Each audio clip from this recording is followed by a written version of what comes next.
Wanita ini memberi narapidana sebotol air mineral. Tetapi sedetik kemudian, Pertapa melemparkan air hitam ke arahnya, sehingga membuatnya tercengang. Ketika dia melihat ekspresi arogan dari narapidana, dia melepas mantelnya dan bersedia melawan narapidana yang tidak takut mati ini. Sehingga dia bisa membuka matanya. Dia tidak berharap, bahkan menantangnya menggunakan lap untuk menutupi jendela. Melihat Emi akan masuk, rekan-rekan menghentikan Emi mengenakan sarung tangan yang dia ambil dari lap, sehingga dia tidak akan memiliki lagi untuk digunakan. Tetapi hal yang mengejutkan adalah bahwa dia mengambil sesuatu. Dia melihatnya, dan dengan cepat melaporkannya ke Satuan Tugas Serigala. Tahanan melihat bahwa situasinya tidak tepat, dan segera ketakutan. "Apakah kamu pikir aku bajingan? Ya, aku bodoh."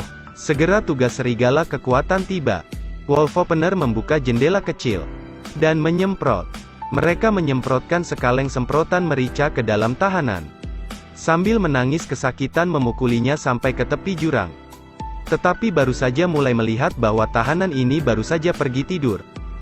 Tentara memanggilnya, dan segera menyuruhnya untuk bangun dan kembali ke balik pintu. Tapi dia tidak peduli sama sekali. Tidak disangka tentara menembaknya langsung dengan paksa membawanya ke sel lain. Dalam sebulan dia harus berganti sel.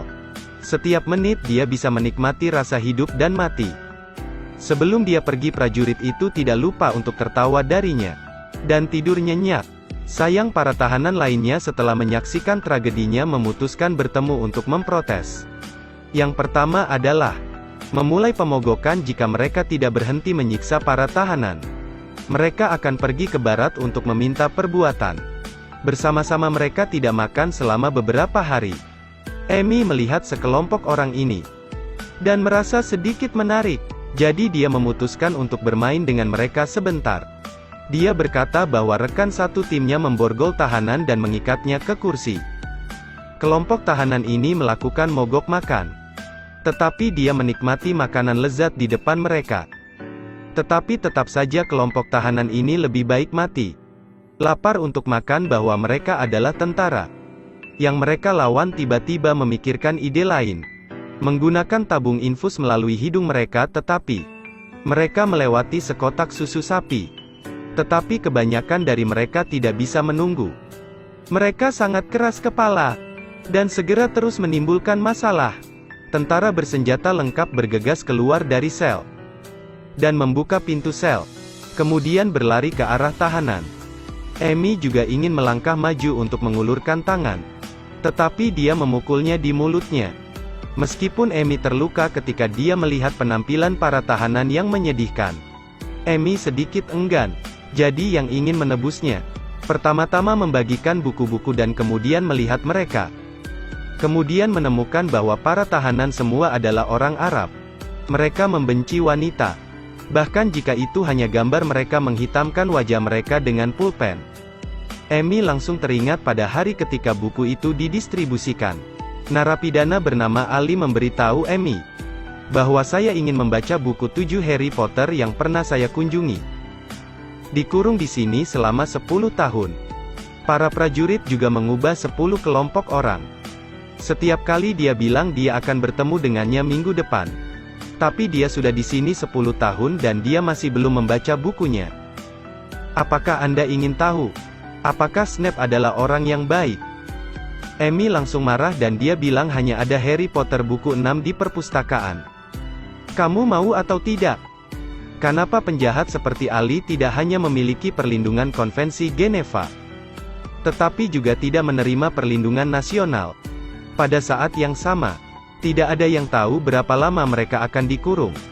Ketika mereka dibebaskan itu tergantung pada suasana hati bos. Mereka telah ditinggalkan oleh seluruh dunia, tanpa menerima simpati atau cinta lagi dari siapapun. Pada hari libur, para prajurit ini dapat pergi ke pantai untuk bersantai dan beristirahat. Sementara para tahanan harus menghabiskan waktu mereka di penjara yang gelap. Tidak ada yang peduli apakah mereka bahagia atau tidak. Setelah liburan, Emi kembali melihat para tahanan. Tahanan harus tinggal di sel kecil, sehingga dia tidak bisa berhenti berseru. Betapa bahagianya dia diam-diam senang bisa menikmati hidup dengan bebas. Setelah melihat Ali dipukuli secara brutal dan diseret ke sel, Amy tidak bisa menahan rasa sakit untuknya. Ketika dia kembali, dia melihat file dan melihat bagaimana dia adalah seorang pria sebelumnya. Dan jelas bahwa dia telah mengembangkan minat pada Ali. Gadis ini menatap semua tahanan. Hari-hari dia mencari untuk membuat rencana untuk masa depan. Otaknya sangat cerdas. Siapapun harus mengaguminya. Tidak hanya melalui universitas, tetapi juga dia dapat mensimulasikan komputer untuk menghitung seseorang dengan kekayaan. Seperti itu bagaimana dia bisa menjadi penjahat. Pada saat yang sama, Ali juga dia merasa bahwa Amy tidak seperti yang lain. Dengan mendengarkan dengan penuh perhatian. Setiap kali kata-katanya ini memberi orang yang terkunci di 10 tahun yang lalu. Seperti dia. Semacam rasa saya juga tidak tahu bahwa hidup di lingkungan yang intens seperti itu. Saya masih bisa keluar dari sini hidup-hidup. Atau tidak setelahnya. Setelah tersiksa begitu lama ingin bunuh diri beberapa kali. Ali sekarang sepertinya melihat sinar. Dan harap. Tetapi karena tentara berbicara dengan para tahanan. Ini jelas tidak sesuai dengan aturan. Hari ini Ali berada di kerangka besi. Dan bermain sepak bola. Amy melihatnya tertarik dan mengatakan kepadanya bahwa selama dia patuh pergi ke lapangan sepak bola. Kata Ali, Anda hanya memberitahu kami. Kita patuh begitu kita patuh mereka dapat menetapkan aturan untuk kita tanpa alasan. Tetapi atas dasar apa kita mengizinkan mereka untuk menelepon? Cas di luar. Ali masih punya cara berpikirnya sendiri. Pemimpin regu yang ada di sebelah mereka melihat dan mereka tertawa. Dan berbicara jadi dia memerintahkan Cas. Amy membantu memandikan tahanan. Dan kemudian mengatur agar Ali datang. Amy harus melihat Ali mandi. Ali tidak punya harga diri. Dia diinjak-injak oleh pemimpin. Pasukan Amy tidak tahan lagi. Dia melapor langsung ke Warden. Dia pikir pemimpin pasukan sedang mengurus. Memandikan narapidana melanggar hak asasi.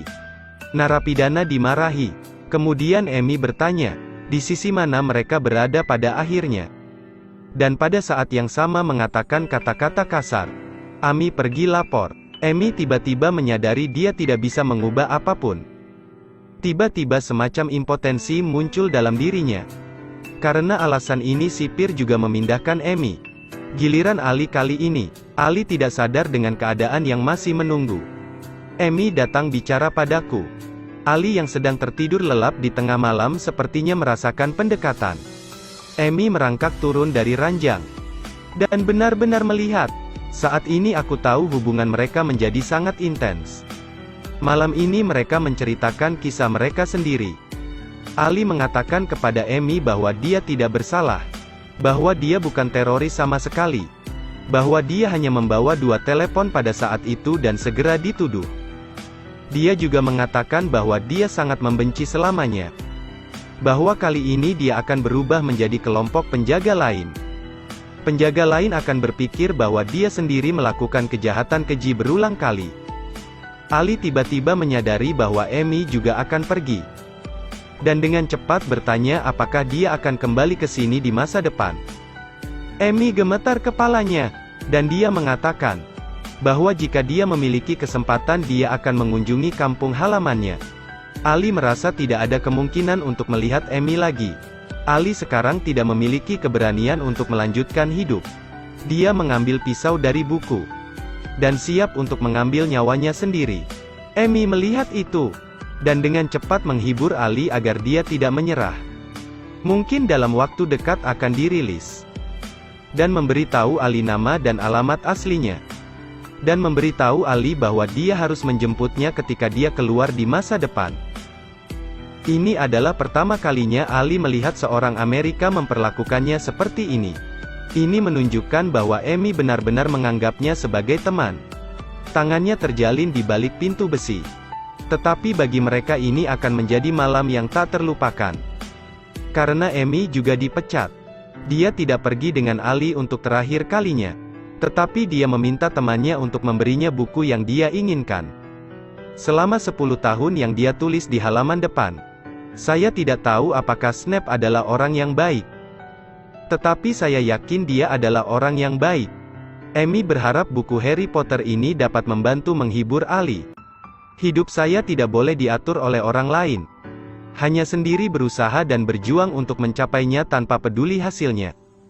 Tetapi saya juga bisa merasa nyaman karena tidak menjalani kehidupan yang tidak berguna.